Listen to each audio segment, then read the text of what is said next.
Begitu juga pada wanita. Bukan bererti wanita itu mendatangkan sial.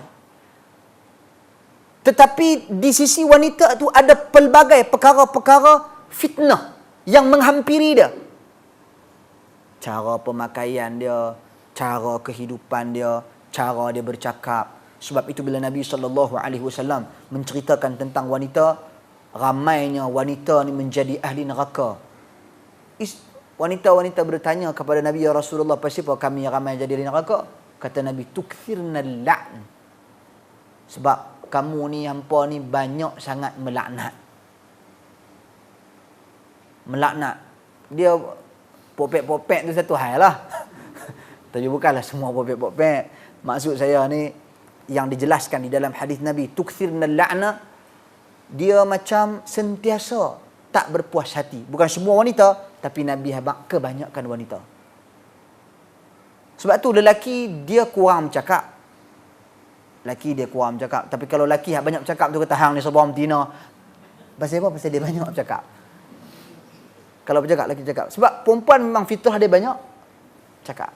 Pasal apa? Dia nak cakap pamper susu anak ni, sayur, pergi beli ikan pun nak macam jenis. Ikan termenung, ikan ni. Laki kata, hang tulis. Kita tak cakap apa, tulis, kita ambil pergi beli. Dia kata, abang tak ada hak ni. Kita kata sepatah, hang tulis. Nampak tak tuan-tuan dan sekalian? Jadi itu antara sebabnya.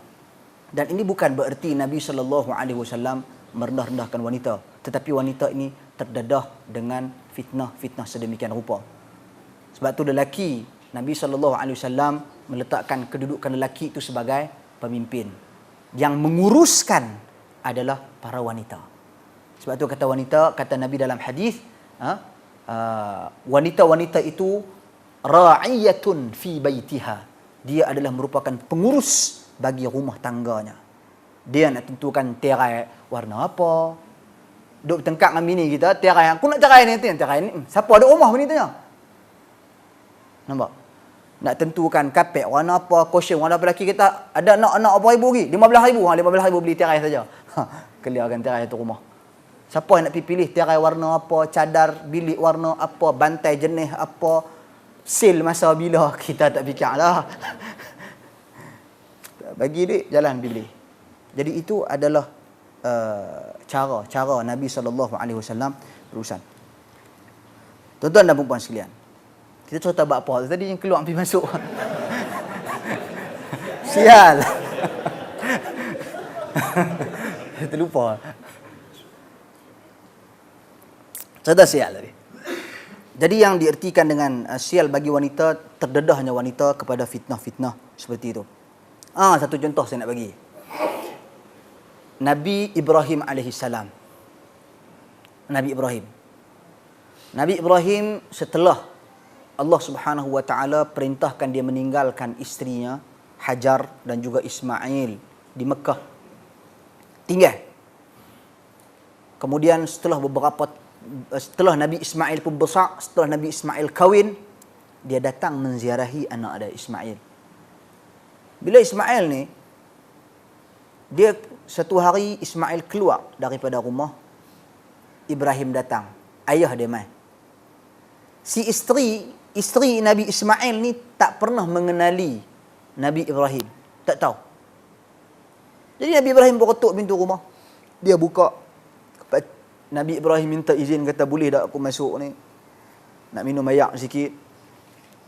Kemudian isteri Nabi Ismail mengizinkan dia orang tua bagi duduk istirahat. Sambil-sambil tu Nabi Ibrahim bertanya beberapa perkara kepada isteri Nabi Ismail. Macam mana urusan hidup ni? Isteri dia pun kata, Allah kami letak laraklah, teruklah urusan kami, tak ada makan pun payah ini, payah. Dia cerita habis semua. Kemudian sebelum daripada Nabi Ibrahim balik, kata Nabi Ibrahim kepada isteri Nabi Ismail, bagitahu dekat Ismail, bagitahu kat suami hang, aku berpesan kepada dia, ghair atabata babik, tukarkan dia punya apa dia panggil, pemegang pintu tu. Frame pintu. tukarkan frame pintu. Bini Nabi Ismail ni apa betul-betul lah. Oh, tukar frame pintu. Ada masalah lah. Frame pintu. Bila Nabi Ismail alaihi salam balik, isteri dia pun cerita siapa yang mai tadi. Pakcik tua mai minum ayak. Lepas tu sembang-sembang. Lepas tu sebelum balik dia pesan, suruh tukar frame pintu. Nabi Ismail kata, sesungguhnya yang datang tadi adalah bapa aku. Dan bapa aku berpesan agar aku menceraikanmu. Maka aku ceraikan. Maka Nabi Ismail ceraikan wanita tersebut. Kiasan di sini yang Nabi Ibrahim alaihissalam buat, perempuan ni sebenarnya dia merupakan pemegang bagi lelaki, tongkat bagi lelaki. Kuatnya pemegang pintu, pintu tu boleh tutup lah. Tak kuat pemegang pintu, nak tutup lagu mana? Itu asal.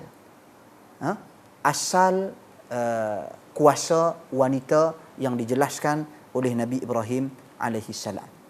Walau bagaimanapun disebabkan sifat wanita, kalau tak dikontrol, dia jadi macam kisah isteri Nabi Ismail.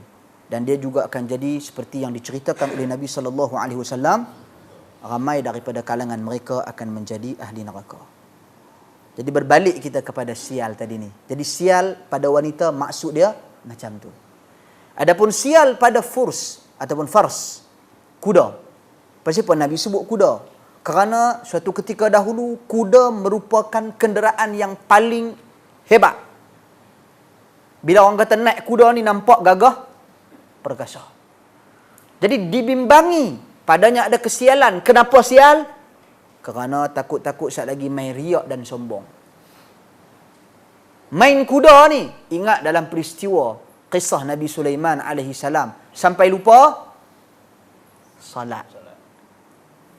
Jadi lah ni tak ada kuda, lah ni orang duk main kereta. Heran, buka pintu, pasang lagu berdebung-berdebang, lepas tu duk buka enjin depan, duk tengok ramai-ramai. Tiap-tiap malam duk berkumpul, duk tengok benda tu. Kata pasal apa? Hak tu dah yang menjadi permainan. Dia pun parking kereta panjang-panjang tepi jalan. Buka pakat-pakat lawan tengok. Sehingga lalai dan lupa.